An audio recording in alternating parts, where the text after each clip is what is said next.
Annyeong Cinggude, apa kabar hari ini? Udah nonton video aku sebelumnya mengenai review drama Startup episode 1? Oke, ini adalah lanjutannya, review drama Startup episode kedua.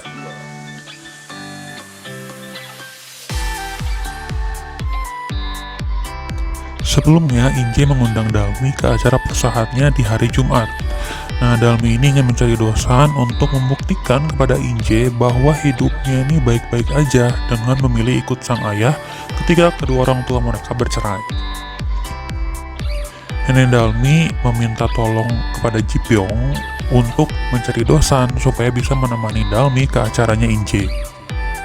Nah, pencarian dosan ini begitu mudah nih Cinggu, karena stafnya Ji Pyong yang namanya Dong Chon itu mengatakan bahwa pria bernama Nam Dosan pernah mengirimkan proposal bisnis melalui email.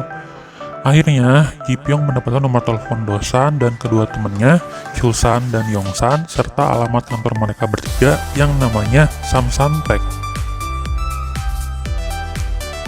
Saat Ji Pyong masih di jalan menuju kantor Samsan Tech, di kantor Samsan Tech sendiri nih, ya Dosan sedang menguji robot pemindai, sementara Yongsan lagi melihat pengumuman Koda, yaitu kompetisi AI tingkat internasional gitu, dan Chulsan sedang berusaha mendaftarkan identitas Dosan jika suatu saat nanti diundang ke acara penghargaan Koda itu tadi jika mereka ini menang. Ketika mereka sedang asik ngobrol nih, tiba-tiba orang tua Dosan nyari Dosan, dan ayah Dosan mengatakan tidak akan berinvestasi lagi nih di Samsan Tech karena robot pemindai mereka malah membaca wajah ayah Dosan ini sebagai toilet nih Cinggu. Lucu banget sumpah. Ketika Ji Pyong sampai di kantornya Samsan Tech, Dosan sedang dikejar-kejar sama ayahnya nih yang mau memukulnya gara-gara tadi ya, pemindai wajah tadi.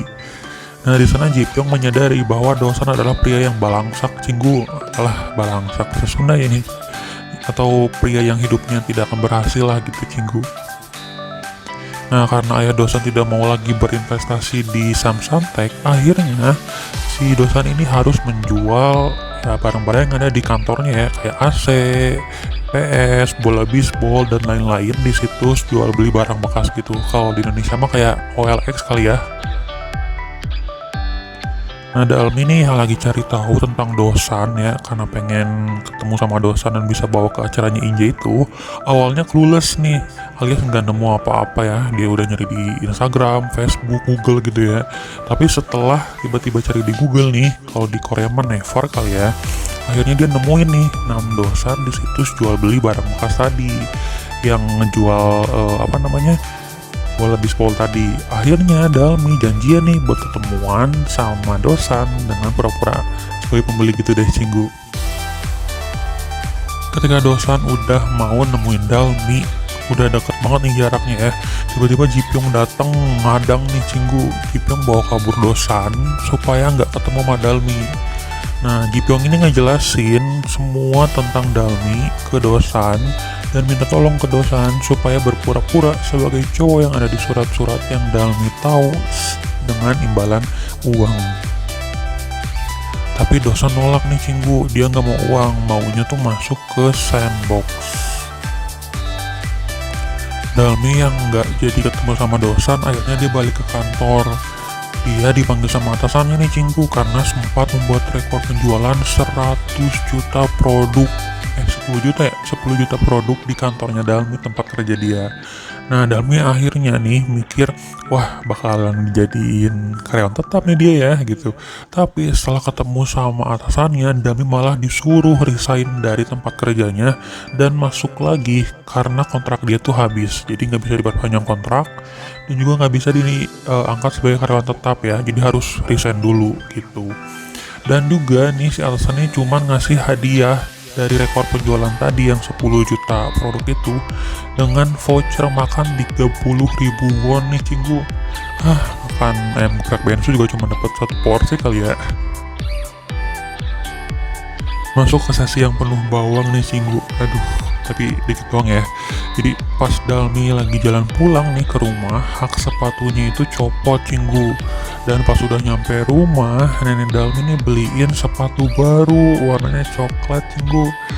Aduh, Dalmi sampai terharu dan tidur meluk neneknya ya dari belakang. Aduh, kalau udah bahas tentang orang tua tuh jadi sedih nih Mimin.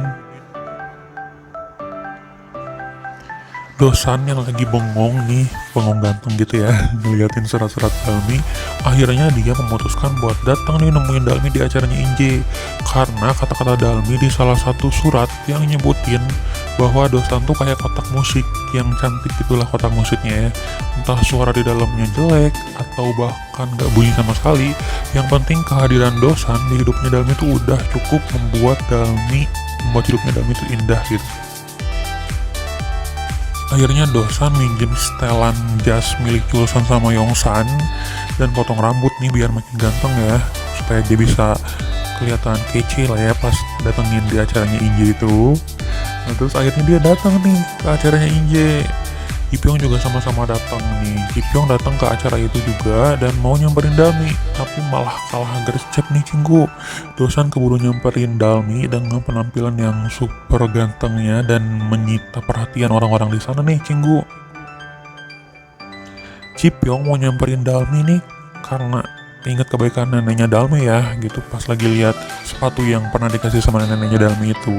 Sementara Dosan nyamperin Dalmi ini karena kata-kata Dalmi yang ada di surat tuh yang menyentuh hatinya Dosan. Mana nih ya yang tulus cinta sama Dalmi nantinya ya. Oke, sekian review drama startup episode kedua kali ini. Waduh, cukup singkat juga ya review kali ini ya. Buat kalian yang suka sama video aku ini, bisa klik tombol like-nya. Komen juga nih Cinggodel mau aku review drama apa lagi. Jangan lupa share dan subscribe. Terima kasih sudah menonton sampai akhir Cinggodel. Annyeong. Waduh, kalian timnya Dosan apa timnya Jipyong ya?